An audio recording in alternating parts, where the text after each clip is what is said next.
Hola, ¿cómo están? Buenas tardes. Vamos a la Biblia. Am, para los que nos visiten por primera vez, o no hayan estado aquí algunas veces, estamos estudiando el libro de Gálatas. Vamos ya en la recta final del capítulo 2.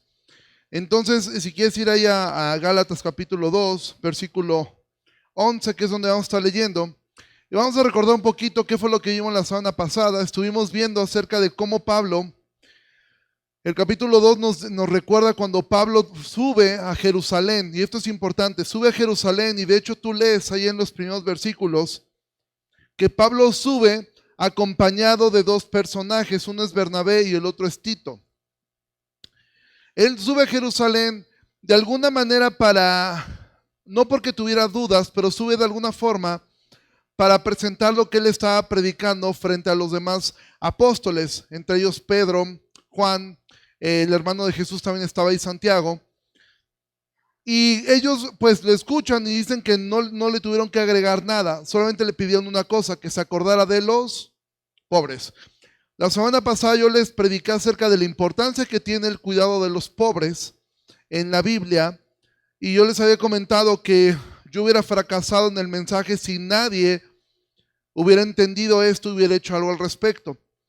Gracias a Dios no fracasé en el mensaje y no porque sea importante yo, sino que la palabra de Dios tenga un eco en sus vidas.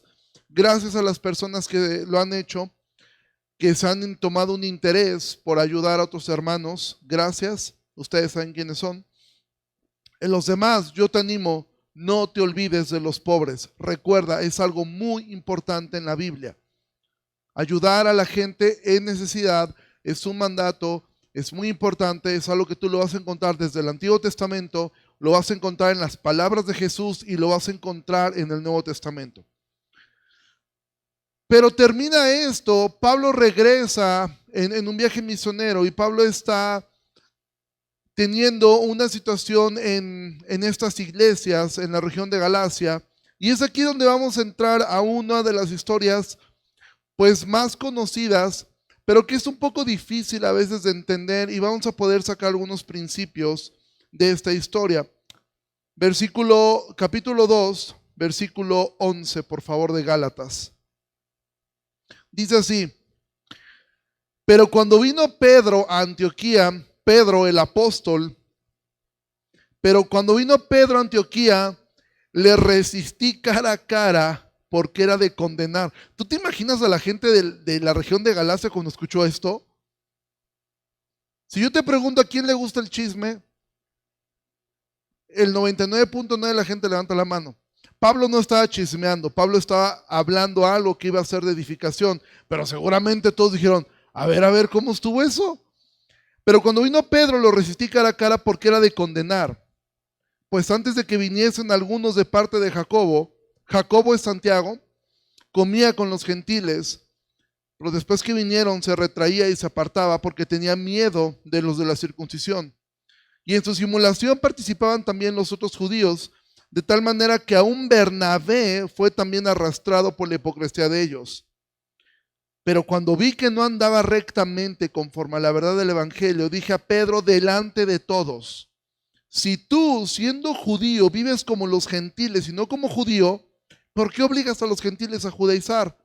Nosotros, judíos de nacimiento y no pecadores entre los gentiles, sabiendo que el hombre no es justificado por las obras de la ley, sino por la fe de Jesucristo, nosotros también hemos creído en Jesucristo para ser justificados por la fe de Cristo y no por las obras de la ley, por cuanto por las obras de la ley nadie será justificado.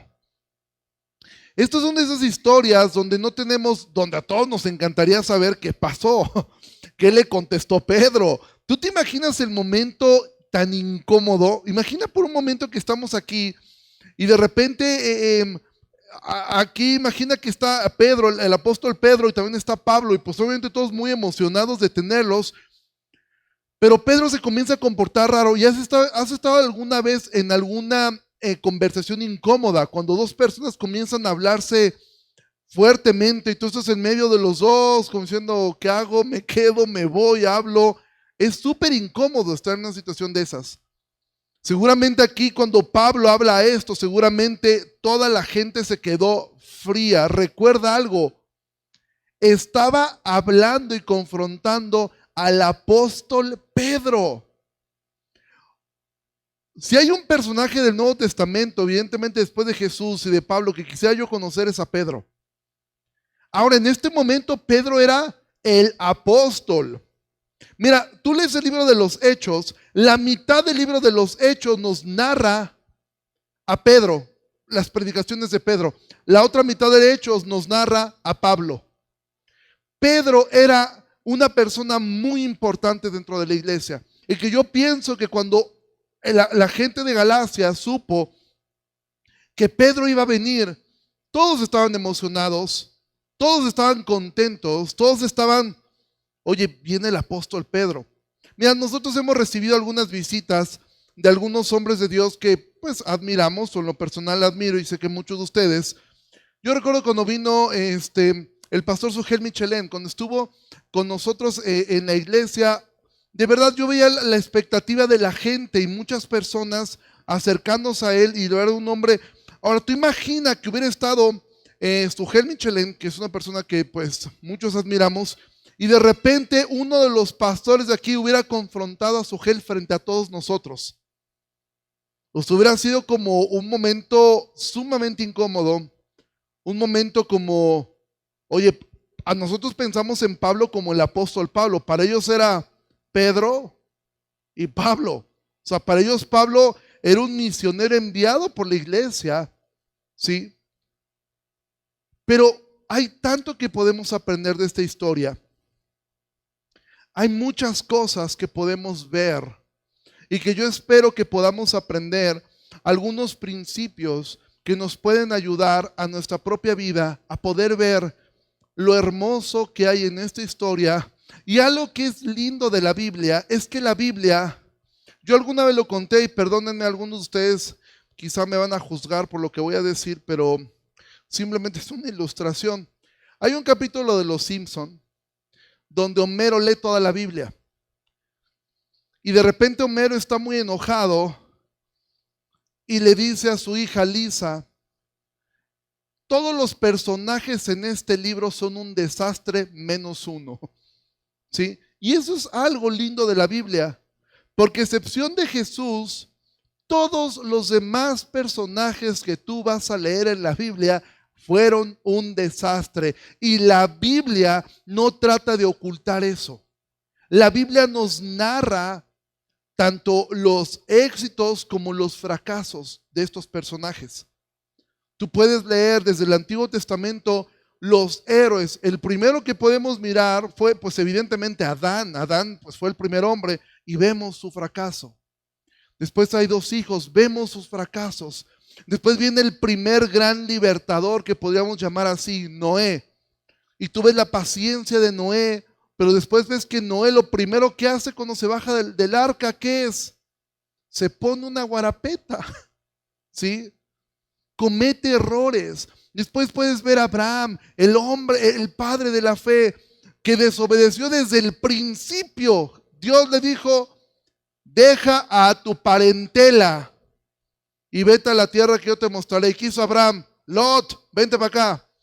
¿Qué parte de deja tu parentela no entendió Abraham? Después tiene miedo, después miente. Y así tú puedes ver todos los hombres de la Biblia. La Biblia no oculta sus errores. Llegas al Nuevo Testamento y bueno, de Pablo vemos, tú ves una carrera ascendente, pero nada más mira su pasado y fue un desastre. Entonces, Gálatas nos está enseñando acerca de la importancia que tiene el preservar el evangelio.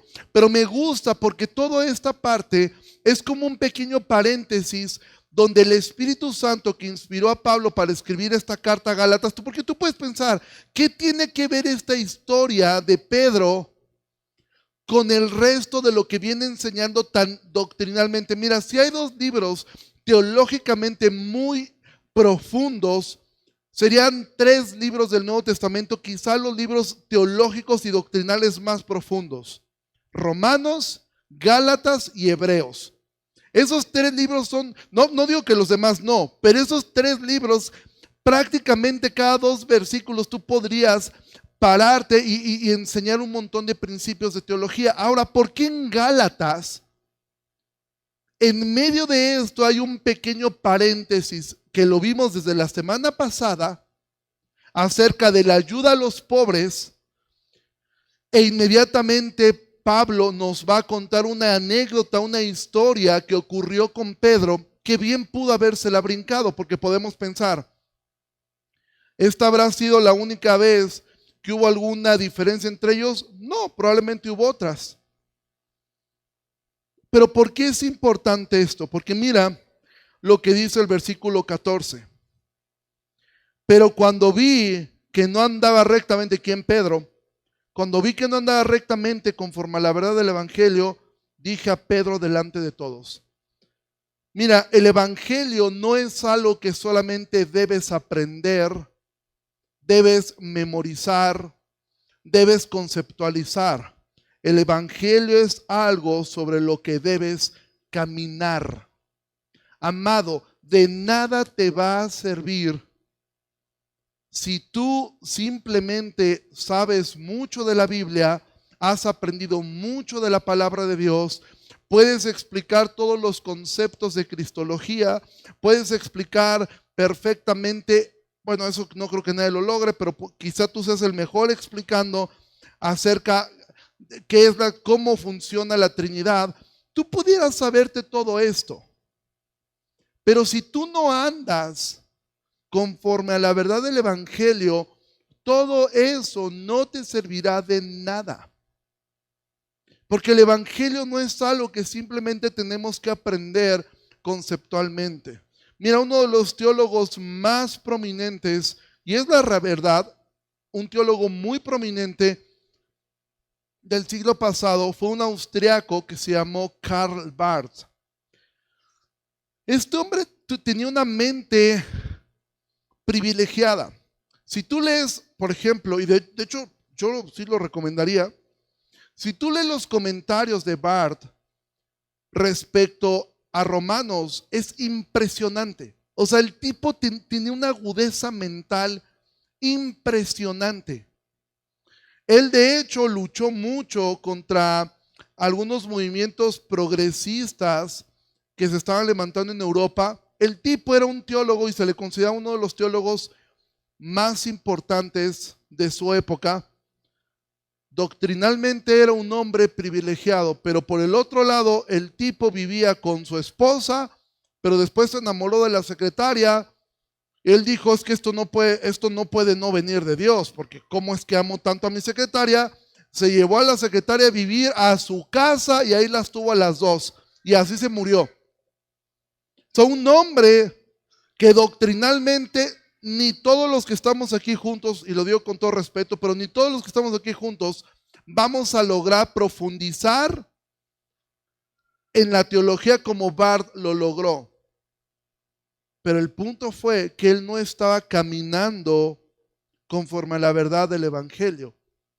Entonces, de nada te sirve, de nada me sirve a mí simplemente saberme conceptos, simplemente saberme la doctrina, si al final del día yo no estoy caminando sobre ellas. Pero yo quiero que hoy podamos aprender 6 lecciones, 6 cosas que yo pude mirar sobre esta historia, que podemos aprender mucho.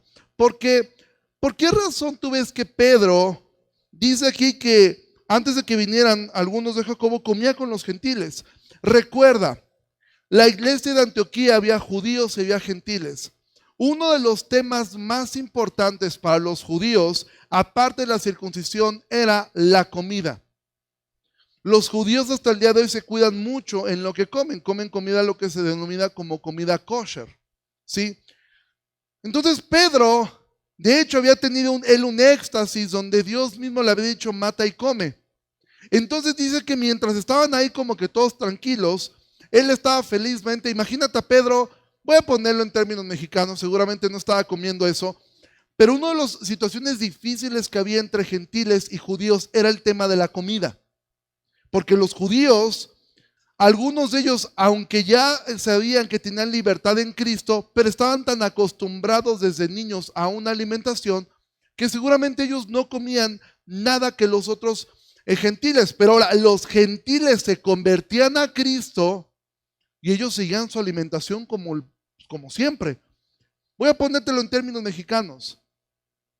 Imagina que nosotros somos esos gentiles, porque nosotros como mexicanos seríamos gentiles. Y Pedro estaba aquí felizmente comiendo cochinita pibil. Se sentaba con nosotros, echaba sus tacos de cochinita pibil. Oye, Pedrito, aquí tengo unas patitas en escabeche, échamelas para acá. Y estaba feliz comiendo con ellos. Pero cuando llegan algunos amigos de Santiago, recuerda, Santiago era el líder de la iglesia en Jerusalén. Todos eran judíos. Por ende, todos no tenían problema con la alimentación. Aunque entendían que podían comer de todo, pues no cambiaron su dieta porque ellos de por sí venían comiendo así. Pero dice que cuando llegaron ellos, Pedro agarró como que el taquito, lo hizo a un ladito, se paró y se fue a la otra mesa y dice que se retraía y se apartaba.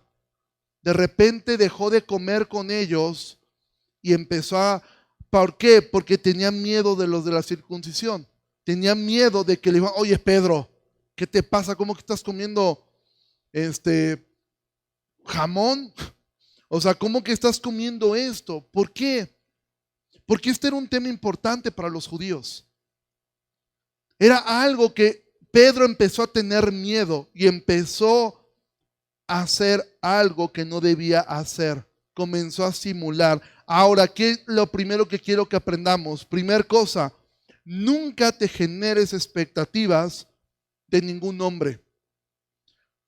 Las expectativas son cosas que te van a dañar.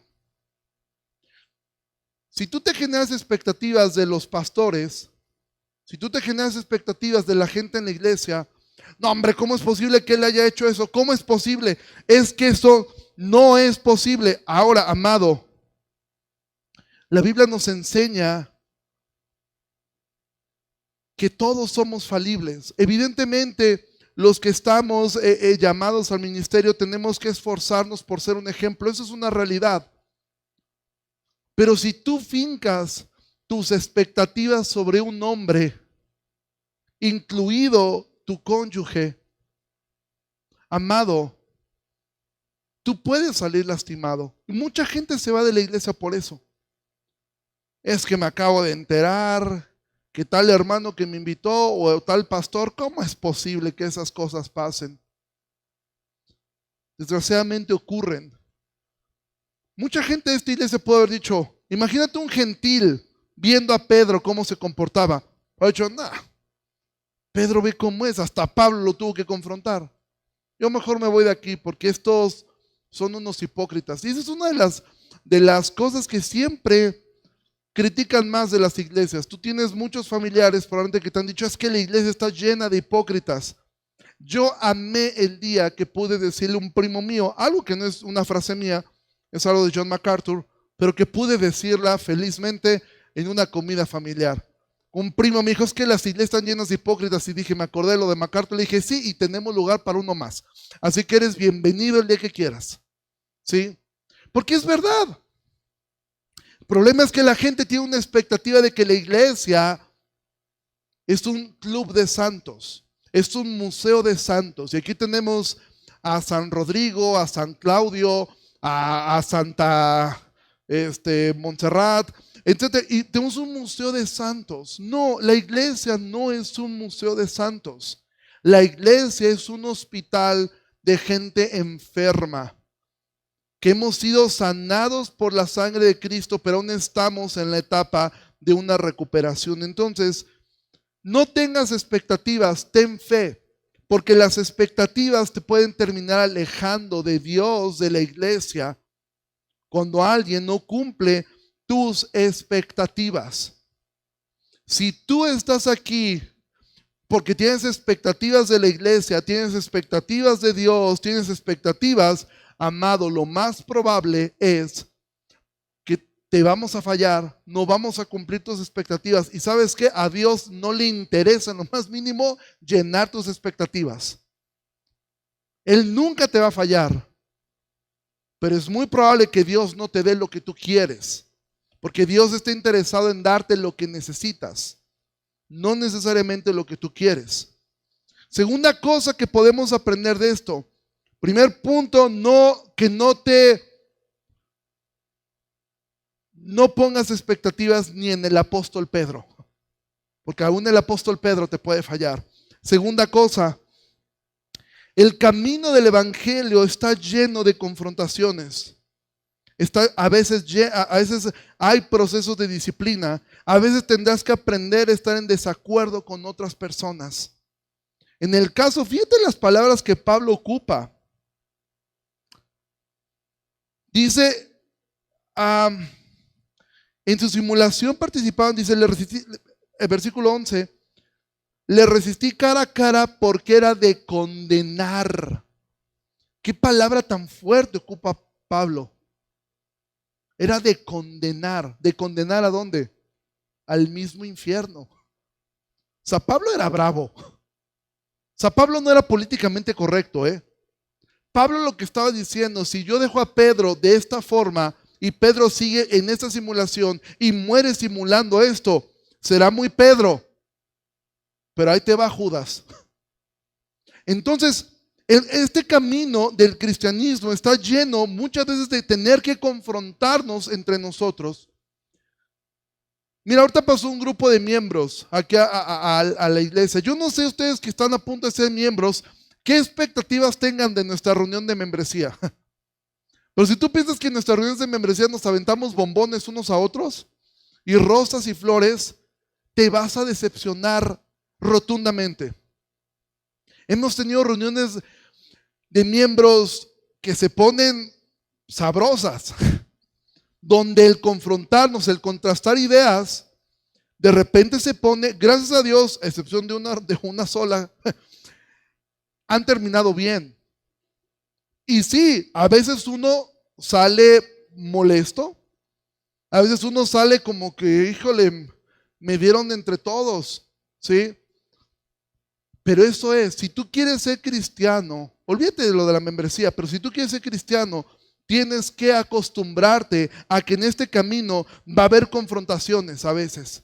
Va a haber un hermano que te va a decir, hey, eso que estás haciendo no está bien, porque no estás caminando conforme al evangelio. En este camino a veces van a haber procesos de disciplina. Como Jesús nos enseñó en Mateo 18, si no escucha uno, no escucha dos, no escucha la iglesia. Eso es estar aquí. Y a veces vamos a tener que aprender a estar en desacuerdo. Hay situaciones en las cuales no vamos a estar de acuerdo, pero tú tendrás que aprender a escuchar a la propia iglesia. Esto lo he contado varias veces, pero lo resumo rápidamente. Mark Dever cuenta una historia de cuando ellos necesitaban comprar un piano para la iglesia, un piano que en pesos mexicanos costaba más de $1,000,000. Y hubo una reunión de membresía y dice que había un hombre adulto, un hombre ya grande que dijo, ¿cómo es posible que se les ocurra que vamos a comprar un piano teniendo tanta gente en Washington pobre? Palabras más, palabras menos, la idea era que si se aprobaba el comprar el piano, todos iban a pasar a ofrendar algo en ese momento o a comprometerse con algo. Dice Mark Dever que después de la reunión la gente votó, escucharon a todos. Dice que el viejito luchaba con todas sus fuerzas porque no se comprara el piano. Y al final la iglesia vota y todos deciden, la mayoría decide comprar el piano. Dice que en ese momento se levanta este viejito y Mark Dever dice, yo dije se ver de la iglesia. Y si veo que pasa al frente él con un cheque en su mano, lo deposita. Y el tipo dio más de $20,000 para la compra del piano. Dice, yo me acerqué a él y le dije, ¿qué fue lo que pasó? O sea, tú estabas que no. Dice, y sigo pensando lo mismo. Pero la iglesia habló y yo me sujeto a lo que la iglesia dice. Amados, aquí no estamos todos para que tu opinión pesa más que el resto. Tu opinión es muy importante, pero no es la única. Y a veces vamos a tener desacuerdos. Ay, ¿por qué lo hacen así? Y es que ¿por qué? Ahora, ¿por qué reunión de oración? Otro día. Amado, no somos sabios en nuestra propia opinión. Y en este camino va a haber confrontaciones. Van a haber veces que tú vas a tener que participar en algún proceso de confrontar a un hermano. Van a haber ocasiones en las cuales tendremos que estar inmiscuidos en procesos de disciplina. Pedro y Pablo tienen una confrontación entre ellos. Pero quiero que veamos algo que a mí en lo personal me brincó mucho. Versículo 13. Se me olvidó el agua. Versículo 13 dice, y en su simulación participaban también otros judíos. Obviamente, pues si Pedro era el mero McLean, o sea, de repente otra gente dijo, ¿por qué? Dice, de tal manera que aún Bernabé fue arrastrado por la hipocresía de ellos. Yo creo que a Pablo sí le pesó haber escrito esto.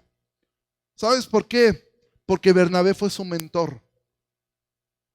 Porque Bernabé fue el primero que creyó en él. Si tú vas al libro de los Hechos, no vamos a ir ahí, tú vas a ver que a Pablo le estaban aplicando esta que Pedro le aplicaba a los gentiles. Dice que todos le tenían miedo a Pablo. Y no era para menos, gracias, no era para menos. Imagínate a los pobres judíos cristianos, veían a Pablo y decían, él encarceló a mi tío, por su culpa mataron a un primo, por su culpa encarcelaron a mi mamá, por su culpa golpearon a mi padre. ¿Y sabes quién es el primero que se acerca? Es Bernabé. Bernabé se acerca a Pablo y lo presenta a los apóstoles. Después ocurre algo, Pablo tiene que huir en una canasta. ¿Y sabes quién es el que se acuerda de Pablo nuevamente y lo va a buscar o nuevamente está el ministerio? Bernabé. Bernabé y Pablo, aparte de ser amigos, Bernabé era un mentor. Ahora algo que podemos ver de Bernabé, y yo quiero que podamos mirar esto, es que Bernabé era una persona que se fijaba en los débiles. Bernabé era una persona que estaba siempre con un corazón por los débiles. En ese momento Pablo, pero tú después lo vas a ver con otro hombre llamado Juan Marcos, que eran familiares, donde Pablo dice, vamos para este lado, y Juan Marcos era muy joven, dice, yo no voy para allá. Y más adelante Pablo le dice a Bernabé, ¿sabes qué? Vamos a volver a visitar a las iglesias. Y entonces Bernabé le dice, pues nos traemos a Marcos, y Pablo dice, no, porque nos abandonó la vez pasada. Me encanta que Lucas, el autor de Hechos, no nos deja claro quién tenía la razón. Sí, él es muy objetivo, simplemente nos narra lo que ocurrió. Pero ¿sabes qué ocurrió? Que Bernabé entonces dice, ¿sabes qué? Yo me voy con Marcos. Y Pablo dice, yo me voy con Tito. Siempre vas a ver que Bernabé tenía una inclinación por los débiles, una inclinación por cuidar, por proteger, por ser un pacificador. Yo en lo personal creo que la razón en ese punto la tenía Bernabé. ¿Por qué lo pienso así? Porque después Pablo va a tener que decir, llámenle a Marcos porque me es útil para el ministerio. O sea, Bernabé tenía razón. No hay que desechar tan rápido a las personas. Y entonces aquí ese corazón de Bernabé de tratar de ser pacificador y de no provocar problemas, es muy probable que fue lo que lo llevó a decir, ok, esto se puede descontrolar, los gentiles están pues tranquilos, pero ya llegó este grupo, mejor sí. Y aparte Pedro lo está haciendo, yo creo que lo mejor es hacer esto. Mira, Bernabé tenía una gran fortaleza que era un amor por los débiles, pero quiero decirte algo, toda fortaleza siempre tiene una debilidad. ¿Y cuál era la debilidad de Bernabé? Querer quedar bien con todos. Esa fue. Amado, algo que yo aprendo de esta historia es esto. Tus fortalezas también tienen una debilidad. Hay gente que es muy radical. ¿Sabes cuál es la debilidad de esa gente? El peligro de convertirse en orgullosos, porque son tan radicales. Hay gente que es muy disciplinada. ¿Sabes cuál es el peligro de esa gente disciplinada en su trabajo? Volverse adictos al trabajo. Toda fortaleza que tengamos tiene una debilidad, y tú tienes que estar claro que no puedes intentar proteger a todos. A veces nosotros queremos ser más sabios que Dios o más buenos que Dios. Cuando la Biblia te dice, esto es lo que se debe hacer, y tú dices, no, eso está muy fuerte, Dios, ¿cómo voy a hacer eso? Mira, pobrecito, no, yo no puedo hacer eso, Dios, porque no. Yo la verdad es que amo mucho y yo no voy a hacer algo así. Amado, no permitas que tú puedes tener un corazón que busca cuidar a otros, proteger a otros, y eso es algo bueno. Solamente cuida que esas fortalezas no se conviertan también en tu debilidad. Tú a lo mejor dices, por el otro lado, yo tengo una facilidad de confrontar, no me pesa la mano para confrontar, solamente cuida que no sea tu debilidad, que no lo hagas en amor y que lo hagas por un deseo de que las cosas se hagan como tú piensas. Ahora, eso me lleva al cuarto punto, algo que podemos aprender. Eso es lo hermoso de la iglesia, que tus debilidades son las fortalezas de tu hermano. Y probablemente sus fortalezas son tus debilidades. Y eso es lo hermoso de pertenecer a una iglesia, donde probablemente tú eres débil en algunas cosas, pero tienes un hermano que es fuerte en ellas. Y probablemente en lo que tú eres fuerte, tu hermano es débil. Y entonces entre nosotros nos ayudamos mutuamente. Pero el punto es, permite ser ayudado. Deja de querer hacer las cosas como tú quieres, cuando tú quieres, a como a ti se te ocurre, porque tú piensas que eres más bueno que Dios, porque tú piensas que eres más sabio que Dios. ¿Por qué razón Pablo no fue arrastrado en la simulación? Lo leímos versículos anteriores en el capítulo 1. Porque a Pablo, si algo era una fortaleza en Pablo, era el haber luchado y crecido mucho en vencer el temor al hombre. Pablo no era un queda bien. Pablo respetaba a los apóstoles, pero tú leíste en los versículos anteriores del capítulo 2. Pero para Pablo no le imponían más allá de decir, qué padre que estuvieron con Jesús, pero él y yo somos salvos bajo la misma sangre. ¿Por qué Pablo no fue arrastrado en la simulación? ¿Y por qué un Pablo puede confrontar a Pedro? ¿Sabes por qué razón? Porque Pablo lo único que buscaba era agradar a Dios. Amado, si tú quieres quedar bien con todos, no lo vas a lograr. Nunca. No se puede quedar bien con todos. Ni Jesús quedó bien con todos. Obviamente, él no porque se ha equivocado, sino porque lo que él predicaba mucho les chocaba. Si tú quieres quedar bien con todos, tú vas siempre a vivir una vida simulando las cosas, no confrontando las cosas.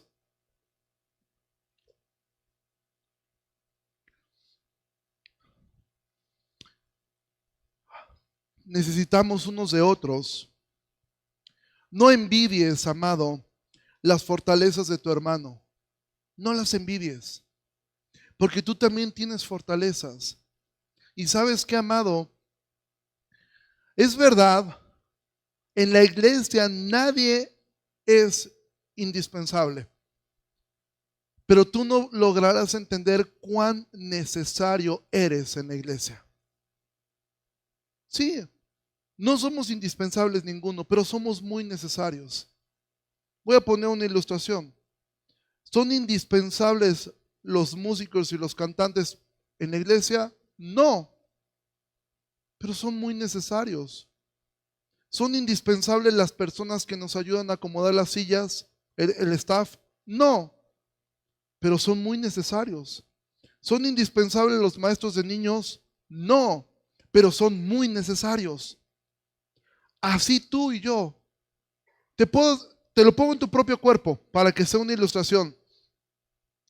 ¿Te es indispensable para vivir tu dedo meñique? ¿Te es indispensable? No, puedes vivir sin él. te lo corto. No. ¿Qué parte de tu cuerpo no te gusta? Y a lo mejor no me gusta mi nariz o mis orejas, no sé, alguna parte de tu cuerpo que no te guste, ¿sí? Bueno, ¿te es indispensable? No, estaré dispuesto a que te lo corten. Ah, ¿no te gusta tu oreja? Te la corto. No, ¿por qué? Porque es tu oreja. Amado, tú eres muy necesario en el cuerpo de Cristo. No queremos que te vayas. No queremos que te pierdas. ¿Eres indispensable? No lo eres. Pero solo Dios sabe cuán necesario eres para la iglesia.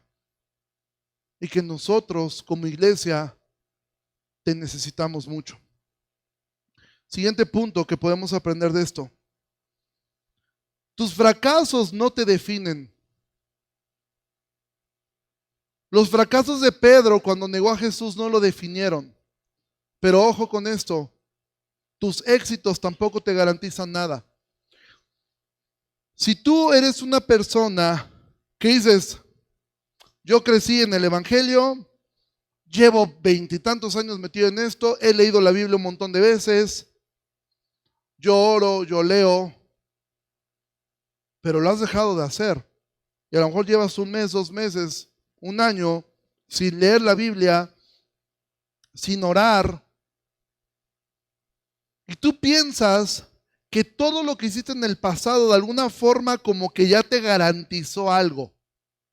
Como que de alguna forma ya la armaste.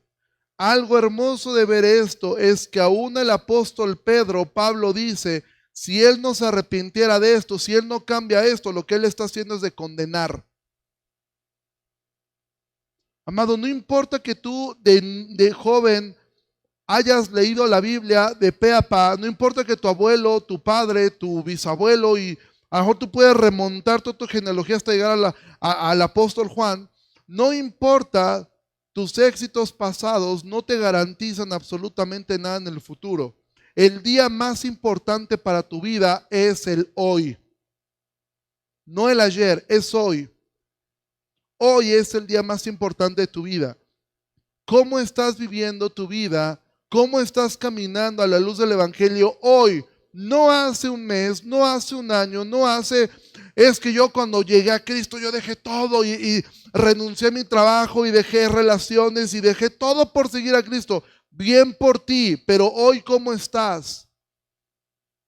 Porque Pablo va a decir en Corintios capítulo 15, versículo 2, lo voy a leer en otra versión.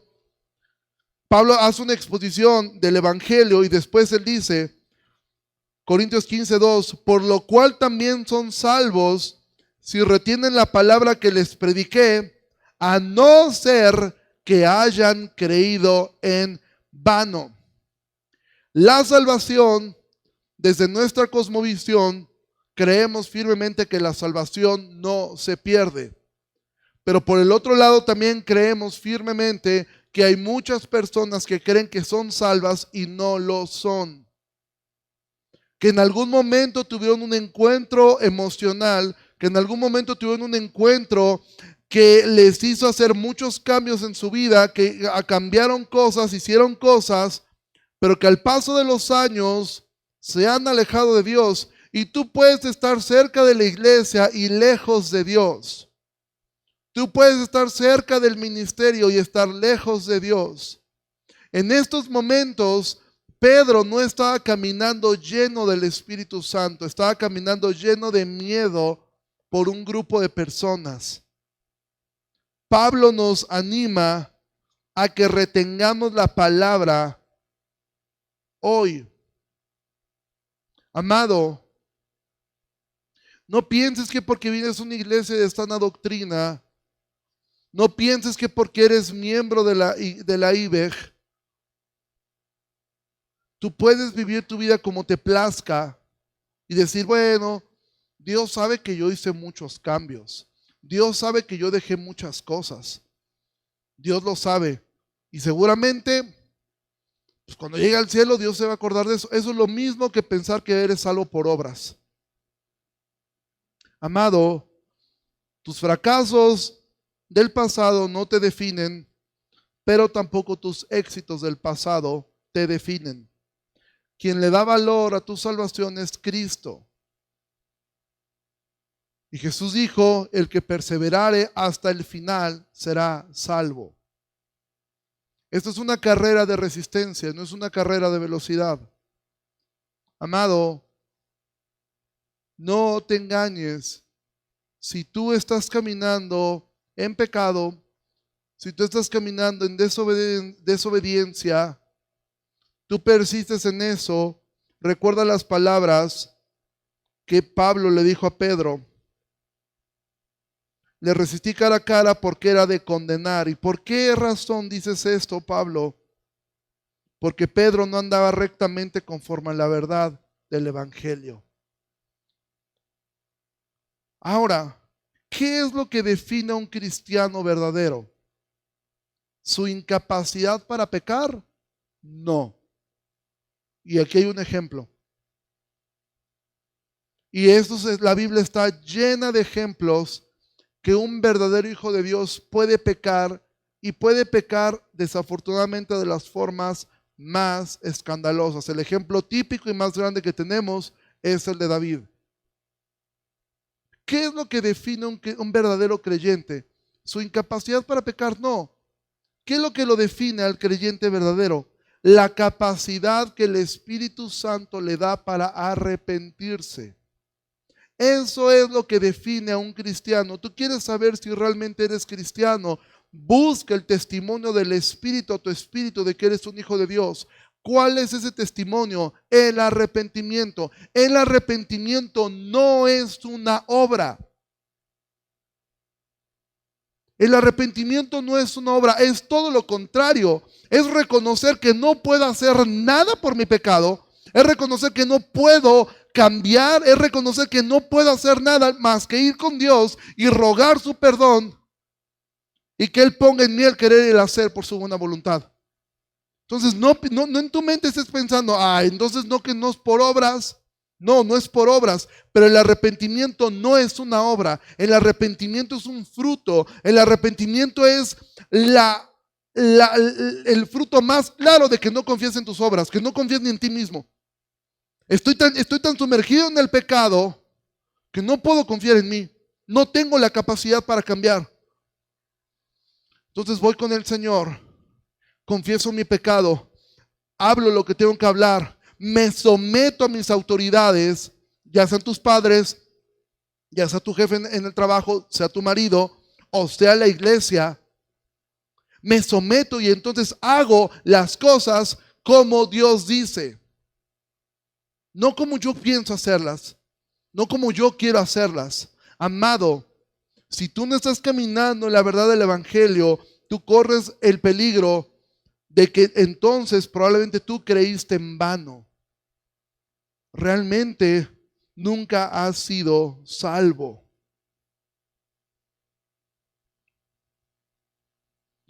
Algo que hemos mencionado y es nuestra oración como pastores para nuestra propia vida y para tu vida es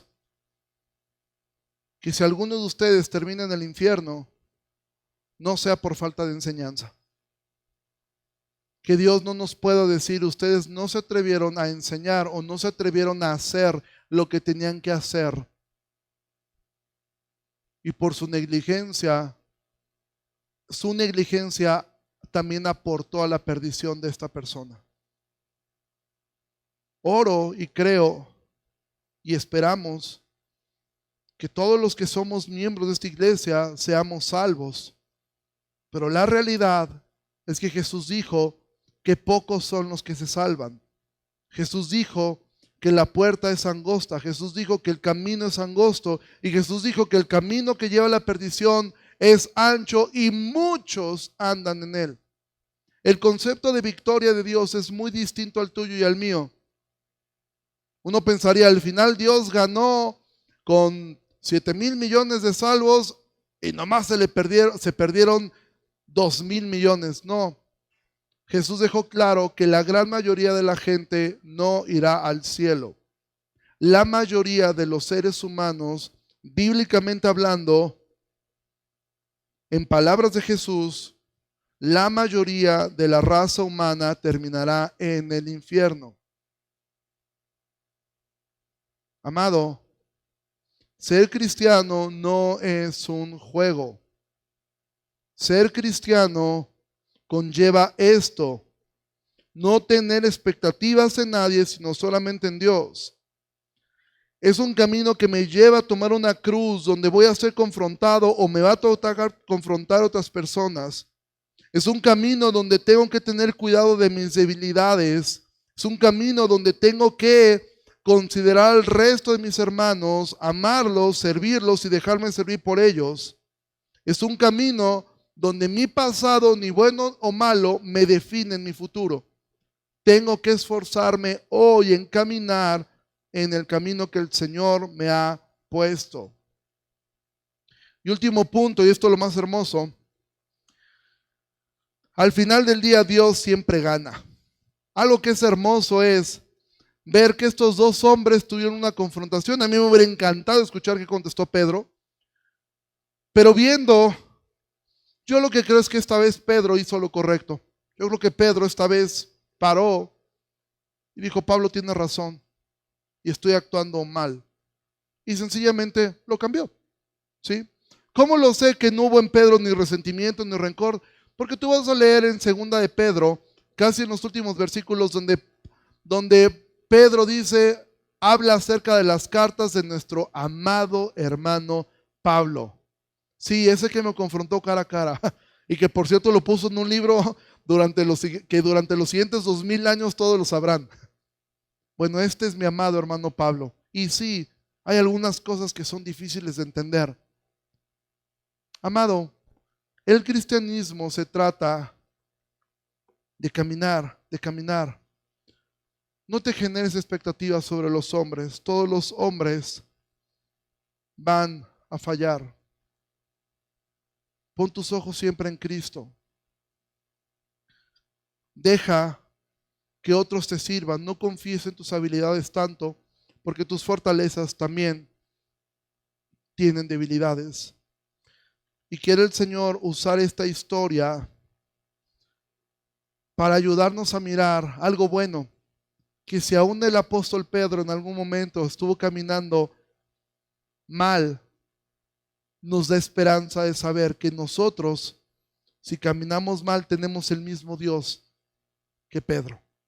Un Dios, no es un Dios de segundas oportunidades, es un Dios de segundas, terceras, cuartas, quintas, sextas. Mientras tengas un aliento de vida, tú puedes acercarte a Dios. Ponte de pie, vamos a terminar, por favor.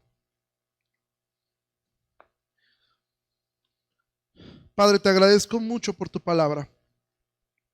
Te agradezco porque nos permites poder dar un vistazo acerca de cómo era la vida en la iglesia hace miles de años.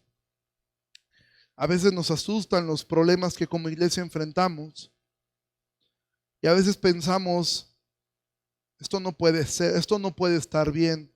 Pero cuando miramos tu palabra y vemos estos grandes hombres que tú levantaste, cómo ellos también, entre ellos se tenían que confrontar, entre ellos tenían que hablarse, nos da paz de saber que nosotros estamos seguros en que tú siempre ganas.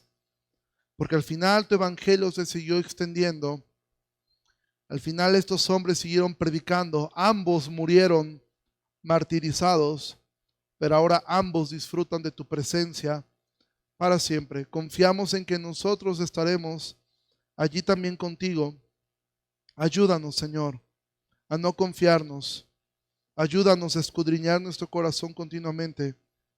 Pero ayúdanos, Señor, a estar seguros que no son nuestras obras, sino tu sola gracia la que nos ha salvado. Todo esto te lo pedimos en el nombre de Jesús. Amén. Iglesia, que pase un excelente domingo. Dios les bendiga mucho. Nos vemos la semana que viene.